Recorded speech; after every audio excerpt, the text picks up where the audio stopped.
Queridos irmãos, eu quero convidá-los à Epístola aos Efésios, capítulo de número 2. Efésios, capítulo de número 2, a partir do versículo de número 11.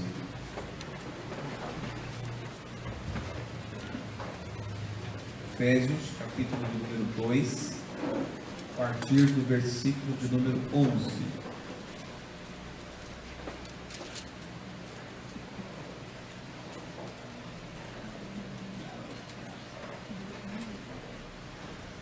Eu vou ler aqui a santa e bendita palavra de Deus.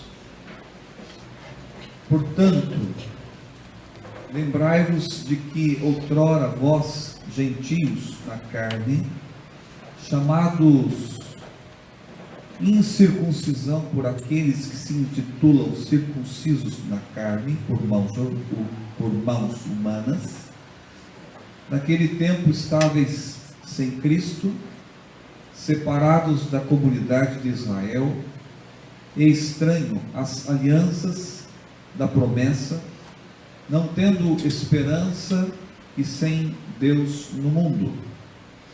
Mas agora, em Cristo Jesus, vós que antes estáveis longe, fostes aproximados pelo sangue de Cristo, porque Ele é a nossa paz, o qual de ambos fez um, e tendo derribado a parede da separação que estava no meio, a inimizade, aboliu a sua carne a lei dos mandamentos na forma de ordenanças, para que de dois criasse em si mesmo um novo homem, fazendo a paz, e reconciliasse ambos em um só corpo com Deus, por intermédio da cruz, destruindo por ela a inimizade. E vindo, evangelizou a paz a vós outros que estáveis longe, e a paz também aos que estavam perto, porque por ele ambos temos acesso ao Pai em um Espírito. Assim, já não sois estrangeiros e peregrinos, mas concidadãos dos santos, e sois da família de Deus, edificados sobre o fundamento dos apóstolos e profetas, sendo Ele mesmo Cristo Jesus a pedra angular, na qual todo o edifício, bem ajustado, cresce para santuário dedicado ao Senhor, no qual também vós juntamente estáis sendo edificados para a habitação de Deus no Espírito. Meus queridos irmãos, talvez você já ouviu falar das 7 maravilhas do mundo, né? Sejam as maravilhas do mundo antigo, do mundo clássico, ou as maravilhas do mundo moderno. E o que são essas maravilhas? São monumentos, são construções, são obras artísticas e arquitetônicas destacadamente majestosas, deslumbrantes, de grande beleza e importância cultural e histórica. E essas maravilhas, elas atraem milhares de pessoas de todo o mundo. Todo mundo.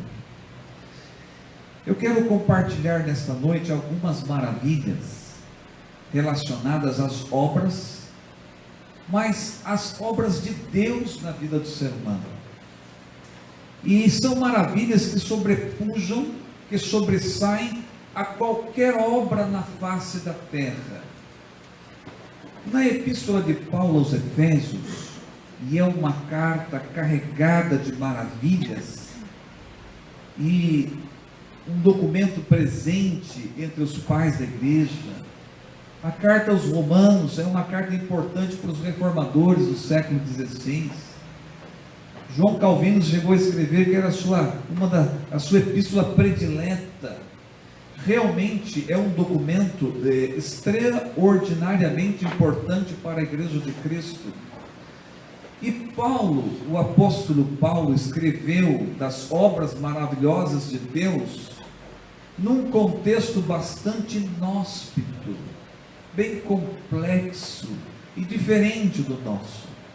Tanto no capítulo de número 3, versículo 1, quanto no capítulo 4, versículo de número 1 também, Paulo diz que estava aprisionado. Ele era prisioneiro. E na tradição, entende-se que ele estava aprisionado na cidade de Roma, quando escreveu não só a carta aos Efésios, mas também aos Filipenses, aos Colossenses, que são chamadas epístolas da prisão. De maneira muito especial,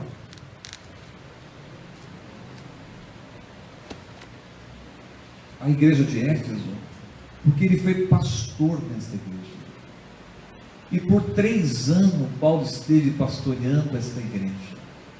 E uma coisa interessante é que anos mais tarde, ele está preso, possivelmente na cidade de Roma, e ele, em seus pensamentos, ou melhor, os seus pensamentos se voltam a essas igrejas. E uma dessas igrejas é a igreja de Éfeso, para falar das maravilhas de Deus. A primeira maravilha de Deus que eu destaco aqui é a maravilha da graça de Deus. Olha o versículo de número 11. Ele diz: portanto, lembrai-vos. Você se lembra de quando você não conhecia Cristo Jesus? Você se lembra de quando você ainda não havia sido chamado pela graça de Deus? Paulo fala dessa grande maravilha. Eu quero dizer aos irmãos que antes de conhecer a Deus, todos nós éramos cegos espirituais. Em outras palavras, nós não dávamos a mínima a Deus, pela nossa ignorância. Nós não conhecíamos as Escrituras sagradas, ou seja, a verdade de Deus. Nós não entendíamos absolutamente nada das coisas espirituais. E Paulo diz o seguinte: lembrai-vos do que vocês eram. Muitos aqui talvez eram ateístas, ou seja, desacreditavam da existência de Deus. Outros talvez fossem sincretistas, acreditavam em todos os deuses e em todas as religiões. Outros eram crédulos, de uma credulidade tremenda, de um misticismo tremendo. E Paulo diz aqui no capítulo 2: lembrai-vos do que vocês eram. E ele vai descrevendo: vocês eram gentios na carne. Vocês eram gentios, significa de uma etnia, de uma raça diferente. Vocês eram sem Cristo, ou seja, sem a esperança messiânica. Vocês estavam separados da comunidade de Israel, ou seja, sem uma identidade religiosa. Vocês estavam estranhos às alianças, ou seja, sem saber que Deus prometeu um Salvador e construir um povo para salvar este povo. Vocês não sabiam disso. Vocês estavam sem esperança e, diz o texto, sem Deus, ou seja, sem o Deus verdadeiro. Então esse era o retrato, e é o retrato do homem sem a graça de Deus. Mas ele vai dizer aqui no versículo número 13: mas agora em Cristo, vocês que estavam longe de Deus e de Cristo foram o quê? Aproximados. Está aqui uma das maravilhas, que é a maravilha da graça de Deus, que nos aproxima a Ele mesmo. Nós que outrora não conhecíamos a Deus, fomos aproximados. E é interessante que é isso que a graça de Deus faz sobre nós. A graça de Deus nos impulsiona. A graça de Deus nos atrai. A graça de Deus nos acolhe, a graça de Deus nos escolhe, a graça de Deus abre os nossos olhos para entender as verdades de Deus.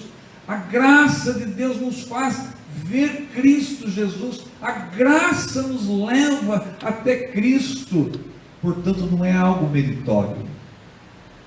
E essa é uma das grandes maravilhas que o apóstolo Paulo compartilha com as ovelhas, da qual ele foi pastor na cidade de Éfeso. É a maravilha da graça de Deus. Nós não conhecíamos a Deus, nós estávamos completamente perdidos, mas Ele nos chamou, Ele nos aproximou. Agora perceba o verbo. O verbo não diz que eu me aproximei de Deus, mas o verbo está na voz passiva, ou seja, que eu fui aproximado. Vocês foram aproximados, como que uma força agindo em nós e nos empurrando até a graça de Deus. Isso é graça. Isso é graça. E essa é uma das grandes maravilhas, a maravilha da graça de Deus. Agora eu quero perguntar uma coisa para você.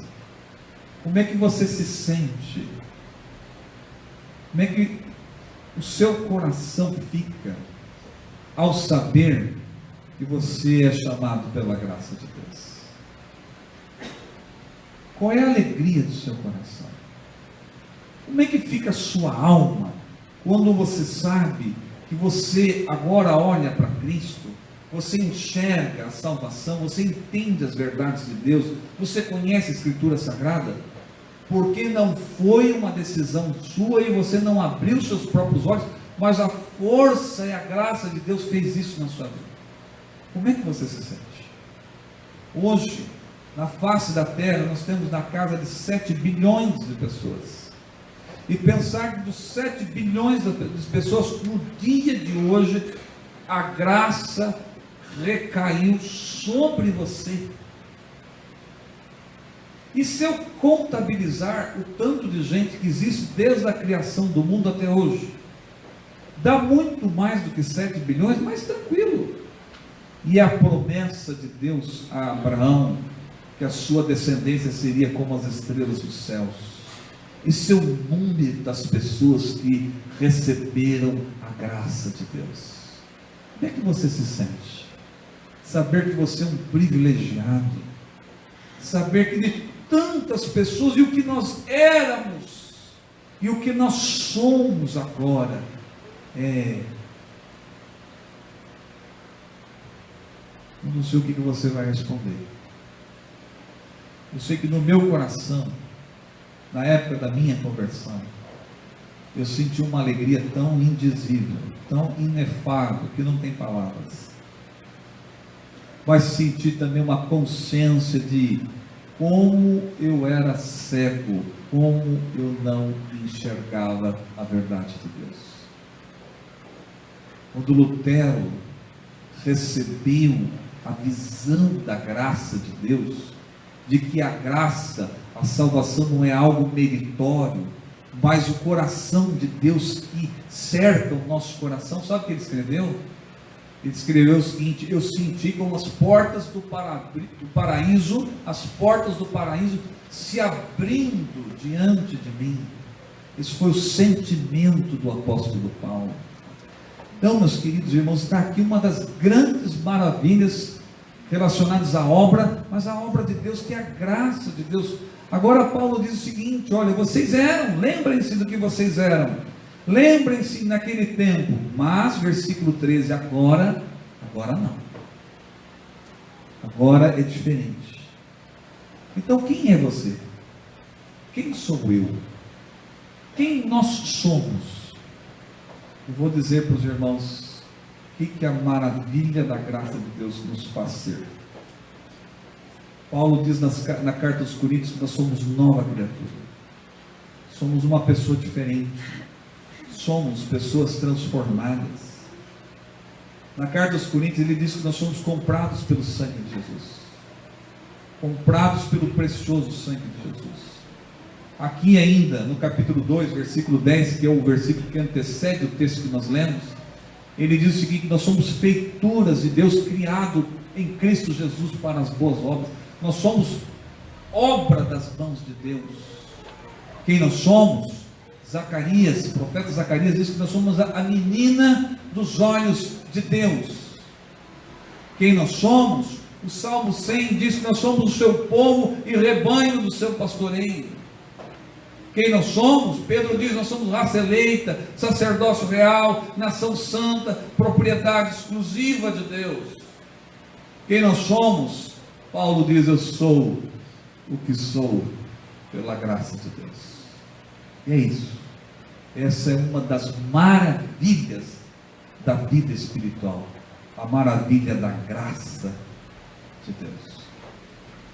Há uma segunda maravilha também nesse texto, porque o versículo 13 diz o seguinte: vocês foram aproximados pelo quê? Diz: pelo sangue de Cristo. Então aqui está agora a maravilha da cruz de Cristo. É claro que cruz e graça se tangenciam, né? Mas nós separamos aqui apenas para entender didaticamente o grande amor e a maravilha de Deus. Agora é a maravilha da cruz, porque o que é que Cristo fez por nós? Ele assume a nossa dívida diante de Deus. Todos os nossos pecados, dos que nós fizemos e até aqueles que nós cometeremos por causa da nossa natureza, Cristo assumiu-os todos e foi até a cruz e disse ao Pai: por todos esses delitos eu quero pagar. E Ele pôs sobre na sua conta, Ele pôs sobre os seus ombros e vai até a cruz para pagar por isso.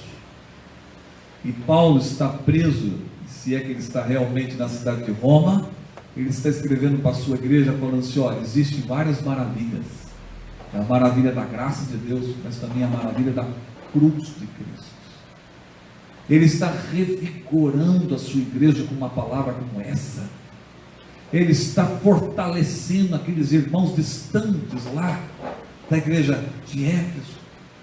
Ele está dizendo àqueles irmãos que a nossa dívida foi paga e que não existe outro modo de alcançar o perdão de Deus, senão o que? Através da cruz de Cristo. Por isso que quando a gente participa da ceia, o que a gente deve dizer a Deus? Senão o ato da gratidão pela obra redentora. Isso é a outra maravilha que Paulo explicita nesse texto, a maravilha da cruz de Cristo. A cruz, meus irmãos, era um método de tortura, um método de crueldade e um método vergonhoso em que alguém morria, em que alguém era condenado. Nós não sabemos ao certo de onde vem a prática de crucificar. O fato é que historicamente, se não foram os persas usaram muito a crucificação. E por que eles suspendiam a pessoa? Porque na cultura persa eles dedicaram a terra em que eles viviam a uma certa divindade.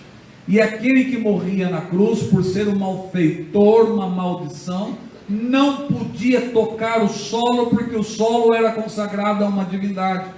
Em outras palavras, aquele que morre na cruz não é digno de tocar o solo. Significa que a pessoa que está ali é uma maldição, é uma pessoa indigna, é uma escória, é como se fosse a pior espécie da face da terra, além de ser vergonhoso e um vexame. Onde é que nosso Senhor morreu?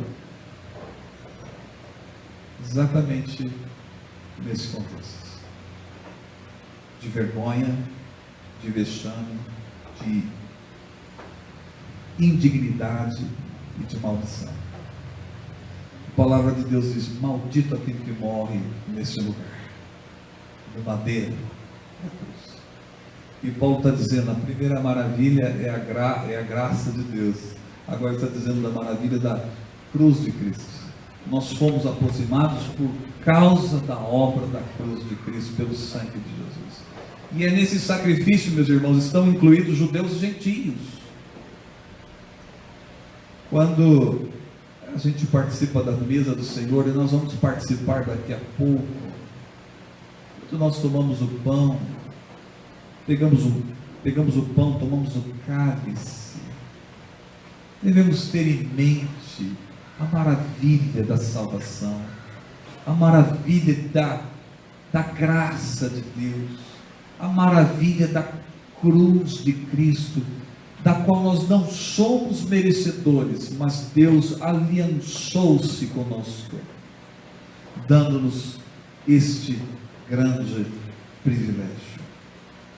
Uma outra observação, uma outra maravilha que eu mostro aqui nesse texto, meus irmãos, é a maravilha da reconciliação. Versículo de número 14 diz assim: porque Ele, Cristo, é a nossa paz, o qual de ambos quem? Isso é interessante. Na mente de Paulo ele está falando o seguinte: tanto gentios como judeus, o que ele fez? Ele fez dos dois povos um único povo. Ou seja, há uma reconciliação na esfera étnica. Ou seja, é importante para Deus o judeu, mas também os gentios. Não há diferença agora. Nós estamos reconciliados, ambos, judeus e gentios, para fazer um só, um único povo, uma única etnia, uma única família. O versículo 19 diz assim: agora vocês sois da família de Deus. Essa é uma maravilha, a maravilha da reconciliação. O versículo de número 14 diz o seguinte: que Deus, que Cristo, Ele é a nossa paz, o qual de ambos fez um, e tendo aqui, derribado a parede da separação que estava no meio, o que? A inimizade. Deixa eu explicar isso aqui, para a gente entender. No templo de Jerusalém, as pessoas eram separadas. O pátio mais importante era o pátio dos gentios, dos judeus, onde só o judeu podia entrar e o sacerdote. A parte mais sagrada tinha inclusive um véu de alto a baixo. Não podia entrar ali, no ser o sumo sacerdote, no dia da expiação, uma vez por ano. Então, próximo dessa porta havia um pátio, um espaço que somente os homens, os judeus e os sacerdotes podiam entrar. Um pouco antes de chegar, você tinha o pátio das mulheres. As mulheres eram separadas dos homens. Uma espécie de congregação cristã do século I. Mulher de um lado, homens do outro. No pátio das mulheres, os gentios não podiam entrar também. Era o pátio das mulheres. O judeu até tinha acesso, mas os gentios não podiam entrar no pátio das mulheres judias, muito menos no pátio dos judeus e dos sacerdotes. E havia entre os muros daquele templo os espaços, os espaços onde as pessoas andavam, nos espaços fora do lugar sagrado, mesmo sendo na área do templo, que era toda murada, lá os judeus podiam entrar. E havia na entrada do átrio das mulheres uma advertência, inclusive Flávio Joséfo, que foi historiador do século I, chegou a escrever que havia uma advertência escrita em dois idiomas, tanto em grego quanto latim, dizendo que era proibido um estrangeiro, um gentil, de entrar naquela parte sagrada. Se no pátio das mulheres já estava a placa, imagina chegar no pátio dos judeus, dos sacerdotes. E era, se uma pessoa entrasse, passível de morte, de pena de morte. Até mesmo os romanos respeitavam isso. E os romanos referendavam a pena de morte, ainda que fosse um romano que adentrasse aquele fundamentalismo judaico daqueles dias. Então, e uma nota curiosa, a arqueologia achou uma pedra de mármore, datado desta época, com uma inscrição em grego, dizendo que era proibido aos judeus, os gentios, adentrarem ao recinto sagrado. Essa pedra está no Museu de Constantinopla. Apenas arqueologia comprovando a veracidade dos fatos. O que é que Jesus, o que que Paulo está dizendo? E aí é a maravilha da reconciliação. Ele fala o seguinte: Cristo derrubou o muro da separação, da inimizade que havia. Não existe mais isso. Não existe. Não tem mais essa separação. Tanto os judeus como os gentios, nós somos um único povo. Nós somos o povo de Deus, nós somos família de Deus, né? E aí, Paulo também diz no versículo 16: e reconciliar-se ambos quem? Judeus e gentios. Com quem? Em um só corpo, com Deus. Essa é a outra grande maravilha. A maravilha da graça de Deus, a maravilha da cruz de Cristo, mas a maravilha da reconciliação. Não só reconciliação entre judeus e gentios, que diante de Deus são iguais, que não há mais essa separação, como a derrubada do muro, no sentido de que também não há separação entre nós e o nosso Deus, ou seja, reconciliados com a obra de Cristo. Com a obra de Cristo. Ou seja, não precisa mais sacrifícios, nada disso tem mais importância, tudo isso apontou para Jesus, Ele veio, nós estamos debaixo da graça, não debaixo da lei, e tudo isso termina. Só para os irmãos terem uma ideia da reconciliação, todos nós sabemos que no Evangelho de Mateus, capítulo 27, quando Jesus morre, na parte mais sagrada do templo, que somente o mais santo do santo podia entrar, no caso, o sumo sacerdote, para fazer expiação, espargir sangue, uma vez por ano. O que acontece naquela cortina? Na morte de Cristo, capítulo 27 de Mateus, diz que quando Jesus entrega o Espírito ao Pai, o véu se rasgou de alto a baixo. Qual é o símbolo disso? De que agora em Cristo nós temos o quê? Acesso a Deus. Essa é a maravilha da reconciliação. Eu não tenho acesso a pessoas importantes aqui da terra, nem ao prefeito de Rio Claro, não tenho acesso ao governador do estado, e muito menos ao presidente da República. Mas em Cristo Jesus eu tenho acesso àquele que criou todas as coisas, ao Criador de Deus. E é isso que Paulo compartilha com os crentes, com as ovelhas da sua igreja, de onde ele foi pastor por 3 anos. Graça, a maravilha da graça de Deus que nos chama, a maravilha da cruz de Cristo que perdoa os nossos pecados, e a maravilha da reconciliação. Agora nós somos todos iguais, um único povo de Deus, e temos acesso a Ele. Não precisamos mais de ovelhas, de carneiros, nem de sacerdote, nem de padre, nem de pastor. Não precisamos de nada disso mais, porque em Cristo nós temos acesso ao Pai. Meus irmãos, eu quero terminar dizendo: se isso não for maravilhas, então eu não sei o que é realmente algo maravilhoso. Claro que são essas as maravilhas de Deus. E era isso que eu queria deixar para os irmãos antes de participar do sacramento da ceia. Graça de Deus, a cruz de Cristo e a bênção da reconciliação. São essas as maravilhas. Que Deus nos ajude e que esta palavra esteja guardada no nosso coração. Que assim seja. Amém. Vamos nos preparar para a ceia do Senhor, hino de número 340, que tem como título Santa Comunhão. E enquanto cantarmos, nós convidamos também os presbíteros a tomarem assento.